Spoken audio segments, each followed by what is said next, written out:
Good evening, viewers. This is Media Track, the program on CCR TV that looks at the biggest stories of the past week. I'm Devika Sequeira, and with me is my colleague Ashley Durosario. So, Ashley, I was thinking we would this week look at the three major stories that have happened actually just in the past 2-3 days. One is the big daylight murder that took place in Margao of the jeweler, where he was so brutally attacked by three men. The second is the build-up between China and India on eastern Ladakh, which is on a knife edge according to the Times of India, and army foils fresh action by the People's Liberation Army, that is the Chinese military. And the third one is, of course, the state's coronavirus fatalities, which are continuing to mount, which have now crossed 200. I believe, what was the last figure we got? 219. And numbers have now crossed, I believe, 16,500 headed. The health minister himself says that be prepared to see 25,000 to 30,000 cases, and we could perhaps, on Thursday we saw 733 cases in one day, which is obviously going to go up to 1,000 and on and on. So, starting with the jeweler stabbing in Margao, Ashley, what is the latest you have? That is on Friday evening. What is the latest that has happened so far? Devika, on the very same day that it happened, the crime branch managed to apprehend two people. Although the case is being investigated by the Margao town police, these guys are a gang. Okay. They are a gang, but from what has happened, it appears that the jeweler Valke resisted their attempt to rob his jewelry store. Yeah. And in that resistance, obviously it's quite obvious that he was attacked because of that. Yeah. So otherwise they get caught, right? Right. Otherwise they get caught. So they attacked him, and the attack was so brutal that he succumbed. So far, we have no further information of how the investigation is progressing. Yeah. But apparently, there are still a couple of others, accomplices, who are still at large. Yeah. Not yet in the police dragnet. But it only the incident exposes the kind of insecurity.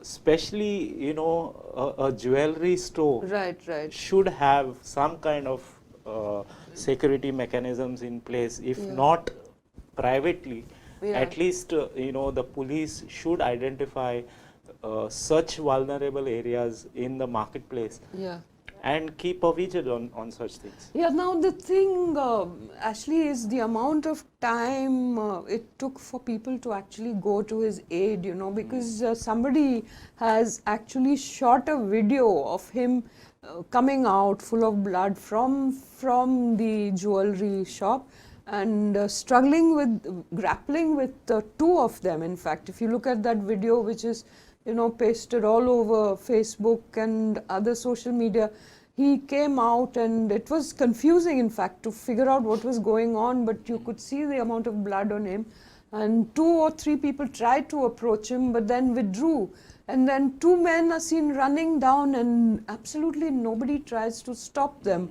So I've read some of the reports from the local reporters, and they interviewed people on the ground, and some of them said that we were scared because he was running with a knife. Then when the people actually came to his help, next door is a nursing home, and 3 doctors apparently tried to help him, tried to stop the bleeding. But they weren't successful. Then they actually carried him to another hospital which was on the opposite side of the road, and there the doctors said, we can't treat him, take him to another. So he was not given emergency help, medical help, which might have actually saved his life. And he's only 41 years old, Swapnil Valke. and they are a local family from Margaon, I believe. Yeah. So his mother is a senior functionary of the BJP party, Mahila Morcha president, current member of the party's executive committee. The shop is located on the busy street leading from Valaulika Road to Sapna Plaza in Margaon. So a lot of people knew them. They were quite familiar with him. Devika, this is a problem with emergency response in Goa. Yeah. It's very crucial that in the golden hour, first aid is given to whoever is injured. Absolutely. And if it is not given, then the chances of that person, if he is grievously injured, if he has been stabbed in the wrong places, that he will lose his life. And that's perhaps what exactly happened, in spite of having doctors next door. But given the current COVID pandemic situation, our emergency response, the 108 ambulance is totally stuck in the COVID response, and I don't know whether they were called in this particular incident. They call the police and the ambulance, but I think it's not only emergency responses. I think public responses are also not, they don't respond with as much urgency. And the people interviewed, at least in some of the papers I've read, said that the three ladies who were helping him, the three doctors, women doctors, they couldn't get a single car to stop and take him to hospital. That I think is a terrible reflection of us as a society. And it was the police that finally, the police van that came and took him to hospital, but by that time he had already bled too much. You see, so he had his own driver, but the driver had run after one of them. Yeah, so one of the by the time he came back, the police had arrived and they took him to hospital. So that is the sad part about this case. But how do you think the police managed to track them out so fast, which is really a great thing to have, for the police to have done? Devika, first of all, this thing has been shot on a camera. Yeah. So obviously the cops did get quite a number of clues, identified who the assailants were. Yeah. So that way the job was much easier. But it's, in the end, they did nab the two guys within a few hours. Yeah. So one little detail that I read and I thought was interesting is apparently they looked at the tower calls, the calls recorded by the... That is a modus operandi the police resort to in recent times. So the calls made from the smartphones helped them pinpoint to who they were. And once their locations. So once they did, they managed to get one of them in Santa Cruz, and from there on they managed to get the others. And another interesting thing that has come up is that this same people had committed a burglary the previous night at Donapaula. Yes, they had stolen. And they stole the Jeep. Bolero Jeep. Yeah. And they used that Jeep to commit this crime. Yeah, and they took out the number plates, so they wouldn't be identified. Yes, they wouldn't be identified. Yeah. So it was well planned. They must have been obviously, keeping a watch on the shop, and how, they must have seen that probably he was alone. Yeah. Now, one other outcome of this is the reactions we have seen from the public, and many of them have said this is an economic crisis has led to law and order chaos in towns like Margaon. I think this is, in a sense, quite right. People are getting, it does not justify anything, does not justify crime, but people are getting desperate, and they will resort to desperate measures. And this is a time when the police is under so much pressure on so many fronts. Suddenly somebody has a rave party, there are drugs being chased around, and the coronavirus crisis is going on. So these are all the sort of outcomes of what is happening.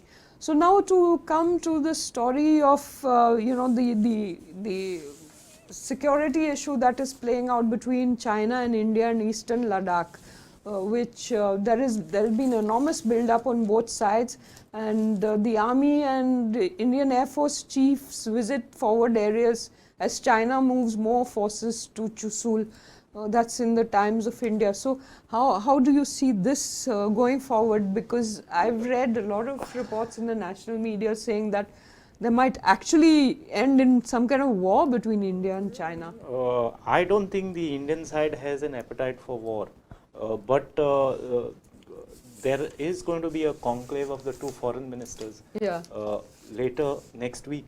Jaishankar is meeting his Chinese counterpart, and a statement that Jaishankar made yesterday indicated that first preference for the Indian side is talks and the diplomatic channels.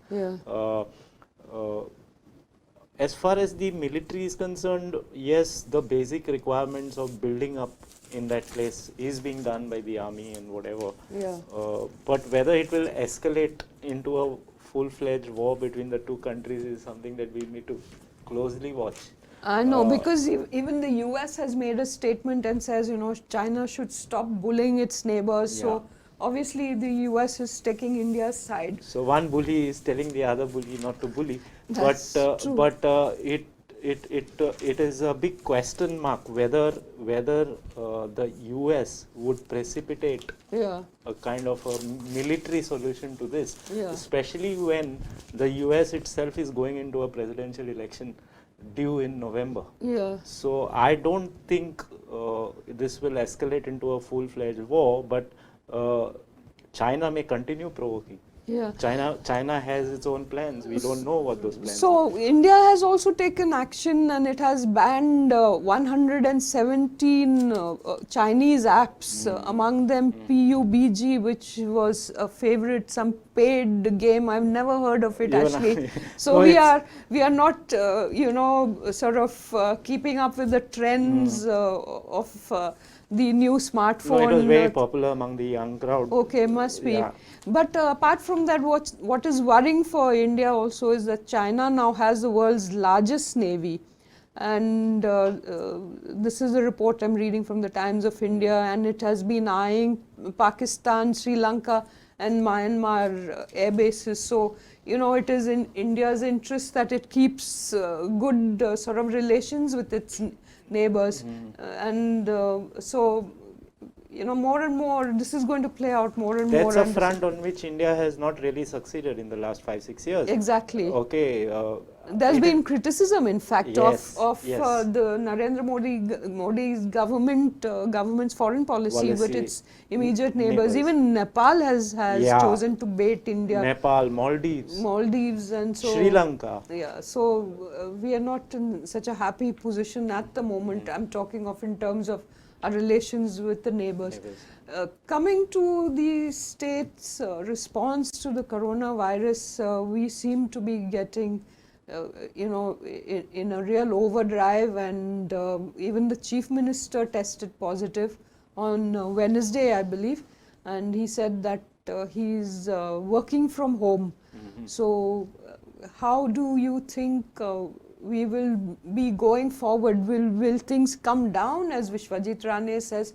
Expect the worst to hit us by another week or 2 weeks? Devika, it will eventually go down, no doubt about that. Obviously. But when is the big question mark. I don't think they have a grip of the situation. I don't think the establishment has a grip of the situation. The ground position in the hospitals is scary. There is a strong sense of unease among the doctors and the paramedics who are managing these hospitals and COVID care centers. There are a number of cases where the doctors and the nurses and the other paramedic staff themselves have contracted the virus. And the scene is not very, very, very happy there. As far as the cases are concerned, we've now crossed the 700 barrier per day. Okay, which is very high for a state with a population of 1.5 million. So all those claims of the government, you know, that we are so much below the national average and we are much better than a lot of other states, is all disproved now. Yeah. But the worrying part, Devika, is the higher mortality rates. Exactly. You know, I was talking to a doctor, Ashley, and he was saying that the reason he wasn't criticizing the government is because it has become so difficult to handle it. There is no staff, so they cannot get nurses, they cannot get attendants. Apparently private doctors are just not willing to help out.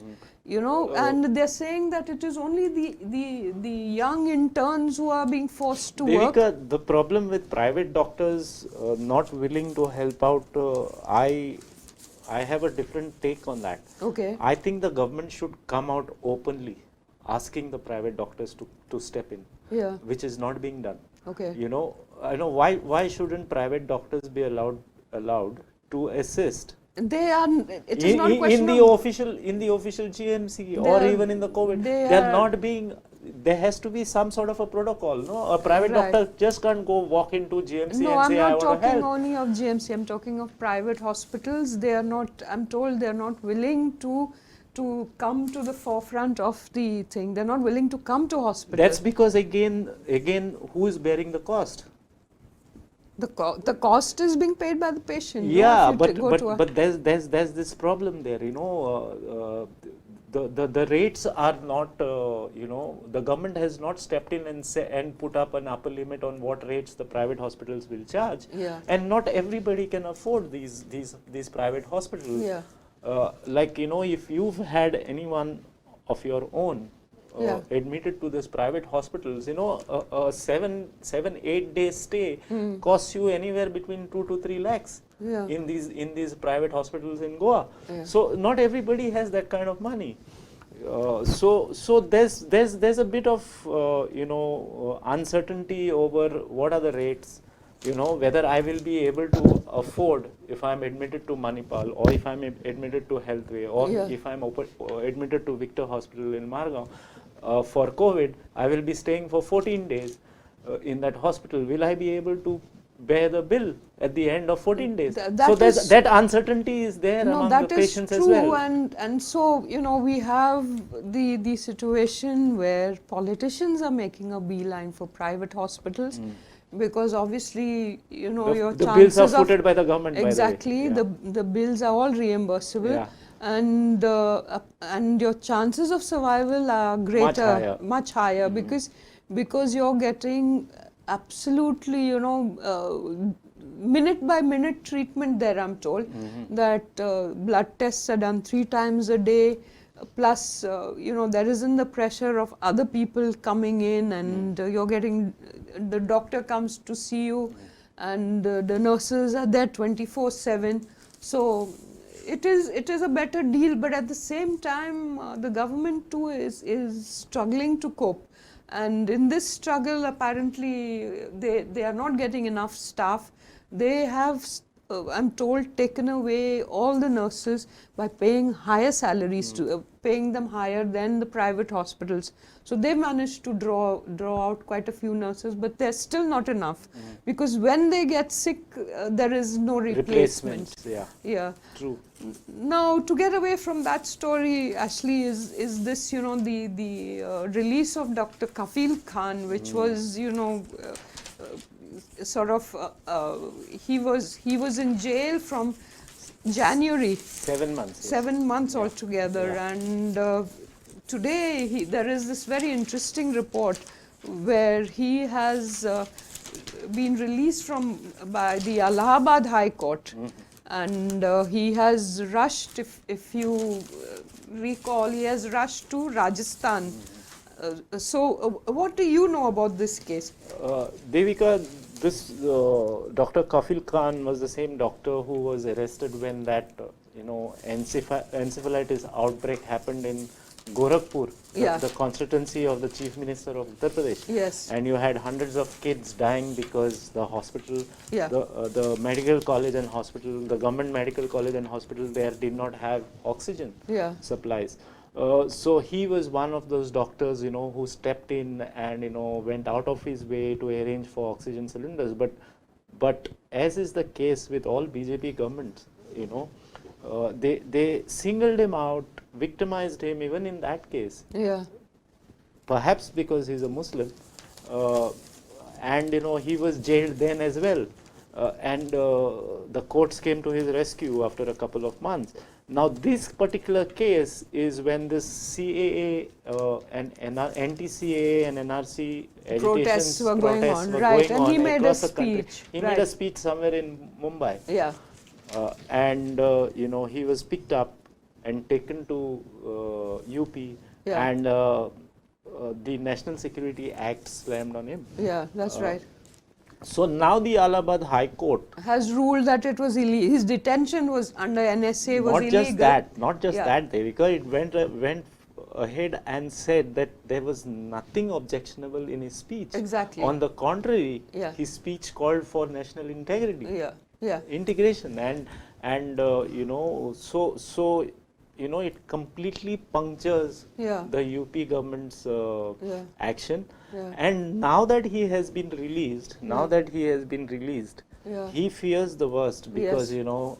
we've seen what happens in a state like Uttar Pradesh. Yeah. So he's moved to Rajasthan, a non-BJP ruled state, Yeah. and with his entire family. Now, what I find interesting in this case is that a citizen of India should actually feel uncomfortable or feel apprehensive living in UP. And he has said that I came to Jaipur because my family had apprehensions that the UP government could frame me in false cases and put me behind bars again.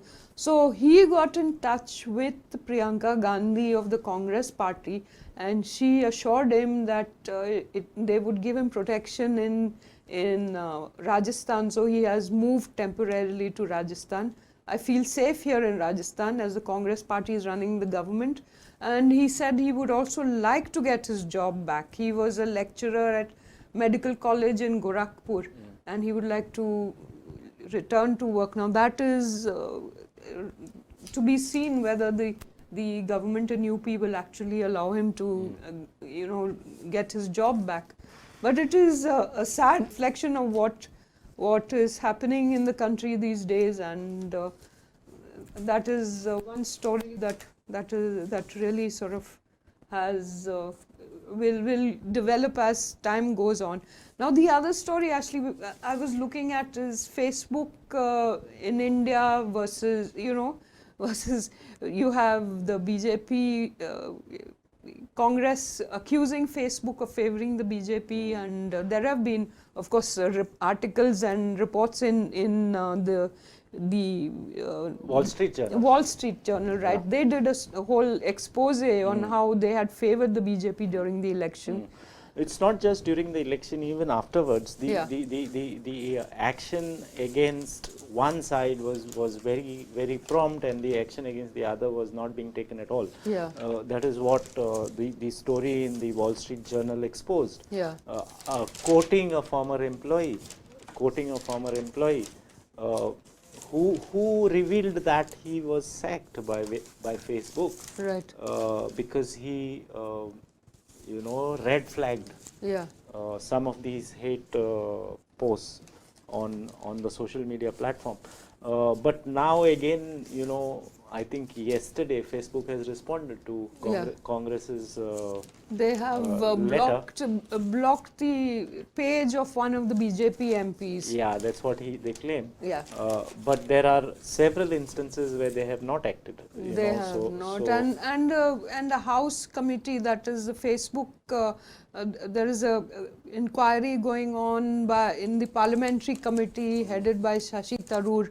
So there's a lot of heat being generated there. Yes. But Facebook has had this problem also in the US where they were accused. UK, yeah. Yes, they were accused of not flagging down you know, No, they were accused of interfering with the electoral process. No, of not flagging down the interference by the Russian hackers taking over, and so not just not taking down, they were accused of even colluding with the Russian side. Right, right.